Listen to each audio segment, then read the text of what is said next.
Hey guys, Beers with Bob, Volume 3. We are RJsFro, and this is legendary broadcaster Bob Chandler. Yes, since our last meeting, it's been the dog days of summer. We've gone through the All-Star break, trading deadline, a great series, a great road trip just recently. So let's talk about that. Let's see how the team's doing over the last couple months. What do you think about, let's start with the trading deadline. What do you think about the 2 new deals we made? Well, I think Jed Hoyer should be crowned. You know, the king of the traders, what he was able to do for 3 minor league pitchers who at this point didn't figure in the Padres' long-range plans. He got 2 players who were starting, Miguel Tejada at shortstop, Ryan Ludwig in right field. And if you think about it, that's 2 out of your 8 starting position players. That's 25% of your team. And it changes the whole starting lineup for the better. This now, I mean, it's not a powerhouse offensive team by any stretch, but it's pretty good now. I mean, you kind of feel like every inning they have a chance to put something together offensively. Think about our prospects going into the next month. Well, down the stretch. I think they're excellent. You know, Bo, as we were talking earlier, there are no geniuses in baseball, but when you have a team that has had 5 consecutive winning months to start a season, that's not a fluke. There's a reason why they're winning. And going back to last year too, the last 2 months of the season. That's 7 consecutive months. 7 consecutive months. Yeah, but 5 this year, never more than a 3-game losing streak.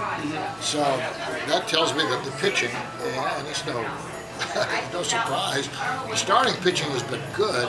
Matt Latos has been terrific. But the bullpen has been the best bullpen overall I can remember in my 40-plus years of covering Major League Baseball. That's saying a lot. Best bullpen in Padres history. Oh yeah, no question. Speaking of Matt Latos, you've been around for a lot of Padres baseball. Where does he stack up with other young Padres starters? He might be number 1. You know, in the beginning, there was Clay Kirby. Kirby had great stuff. He ended up hurting his arm. That was too bad. But then along the way, he had Eric Shaw. Eric was good, but not the stuff that Latos has. Let's not forget about the crafty lefty. Yeah, what about the godfather himself, Randy Jones? Yeah, Randy Jones. It's too bad he hurt his arm, because Randy for 2 years, 75 and 76, was among the top 2 or 3 pitchers in baseball. Then you had Jake Peavy, great stuff. But in my opinion, Matt Latos, based on what I've seen, has more quality pitches than any pitcher I can remember in Padre history. And he's got a chance. He's only 22. If he stays healthy, and the Padres are doing their best to keep him healthy, and they're kind of at cross purposes, if you think about it, because to go deep into the playoffs, you're going to need Matt Latos to pitch well. Definitely. And yet they're trying to keep his innings down.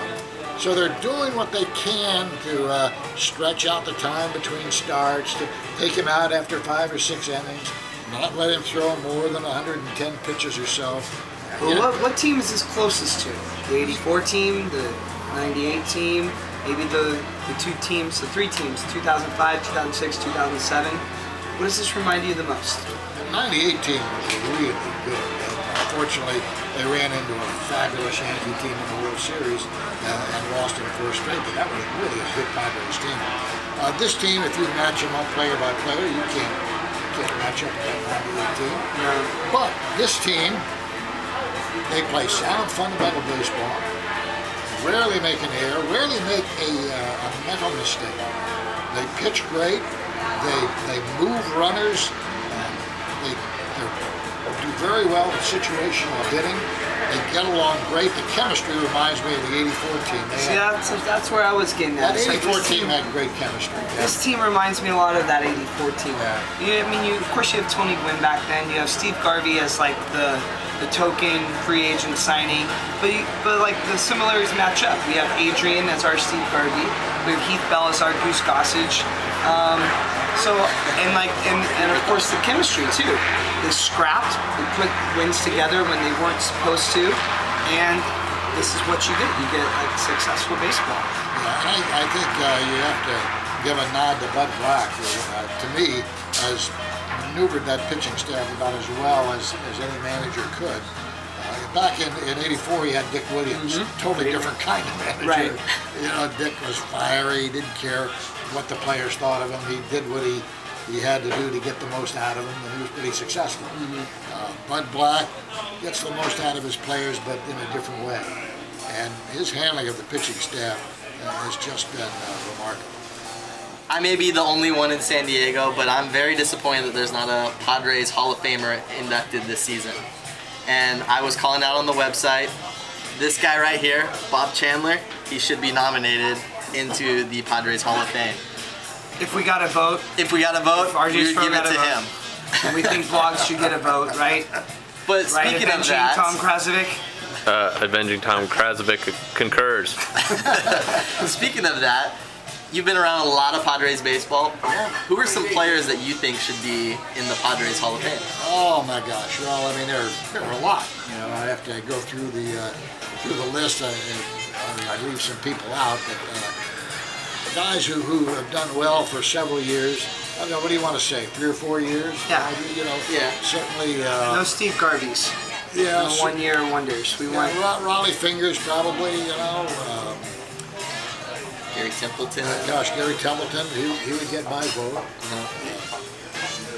Yeah, I mean, there's so many. More recent vintage, I mean, Ken Caminiti for what he meant to the team and the city at the time. Definitely.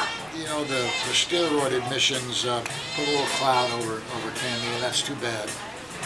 Steve Finley, you know, when Cammy was MVP in 1996, I thought Steve Finley maybe should have been number 2. Yeah. You know, he was terrific. Finley was, in my view, the best center fielder the Padres have ever had. So Finley would get my vote. I'm sure there are many. avenging Jack Murphy. Do you have any questions for Bob? Yeah, Bob. We were talking earlier about the influence that Jack Murphy had on San Diego sports. You want to maybe mention a couple interesting things about Jack Murphy and his impact on San Diego? When he was the sports columnist of the San Diego Union, it was an era when the morning columnist of the major newspaper in the city was a very powerful sports figure, and Jack Murphy was. They weren't just covering the sports, they were intimately involved, and Murphy was involved in helping to bring the Chargers to San Diego. He was involved in helping the bond issue to build the stadium, Qualcomm Stadium. 73% of the people in San Diego voted for that. And Murphy had quite a big hand in that. He had a hand in helping to bring Major League Baseball to San Diego. Excuse me. So, yeah, Murphy was a very powerful sports figure. And what was you mentioned that there was a little bit of irony to the fact that they renamed the stadium Jack Murphy Stadium. Yeah, really. I mean, if you go back and read his columns, and we're going back now to the 60s, mid-60s, Jack always thought the stadium should be named San Diego Stadium. And his reasoning was, every time there was an event there, and the writers would write about it, or the broadcasters would talk about it, the name San Diego would have to be in their story or their conversation. Because it's the Chargers against the Green Bay Packers at San Diego Stadium. The Padres and the Atlanta Braves at San Diego Stadium.